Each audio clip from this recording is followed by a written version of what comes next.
The only reason that you're a Christian is because you were born in America. If you're a Christian, have you ever asked yourself if you'd be a Christian if you were born somewhere like India?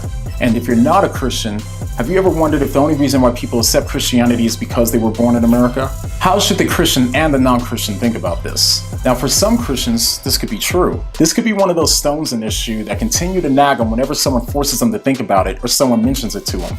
Now, statistically speaking, most people do tend to inherit their religious belief. So when the skeptic accuses the Christian of believing only because they're born in America, they could be making a fair point. But is the point of the claim only that people tend to inherit the religious beliefs of their parents? See, I really don't think that's the skeptic's point. What they seem to be implying is that because of this, the Christian's belief is either false or unjustified. So that's the part that we're going to be talking about. So let's try to take a look at this from another angle. So say I came up to you and I asked, do you believe in equal rights? I asked you if you believe that women should have equal rights. I asked you if you believe that homosexuals should have equal rights. I asked you if you believe that black people should have equal rights. Now I know when I ask that, you're gonna look at me and be like, yeah, I do. And then say I said to you, well, if you were born in Saudi Arabia, then you wouldn't even believe in equal rights. Then what would you say?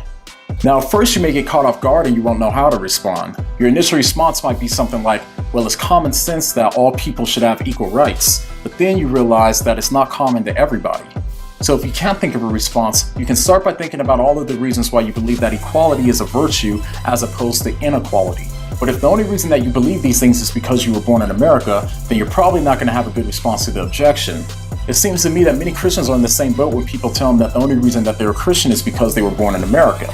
If the only reason that you're a Christian is because you're born in America, then you should probably go ahead and admit that to the skeptic, because it ain't right to go around lying for Jesus.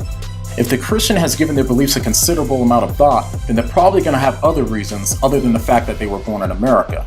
Now what's funny is the skeptic actually may be in a similar position. Say that the Christian responded to them and said, well, if you weren't born in America, then you wouldn't be a secular skeptic. At this point, the skeptic can either agree with it or deny it. Now, if they agree with it, they're going to say something like, okay, it's true. If I was born in India, then I'd be a Hindu. The skeptic may be comfortable with this admission, but that's until the same thing is applied to them that they just applied towards the Christian. Namely, that the only reason that they're a secular skeptic is because they were born in America, and therefore their belief must either be false or unjustified. Ladies and gentlemen, this person has just admitted that thinking has nothing to do with their worldview. If where we were born is enough to undermine the view of the Christian, then it's also enough to undermine the view of the skeptic as well. Now let's just consider the best case scenario for this objection. The best case scenario would be that it's true, that every single Christian in the entire world was born in America, and the only reason that they accept Christianity is because they were born in America. But what follows from that?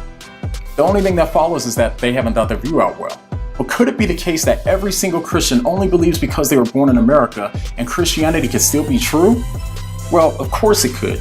Could it be true that last year I predicted that Donald Trump would become the next president of the United States of America simply because I looked at my porch and I saw these leaves doing a mini tornado and it looked like a Trump tower, so therefore I concluded that Donald Trump would be the next president of the United States of America, and I was right?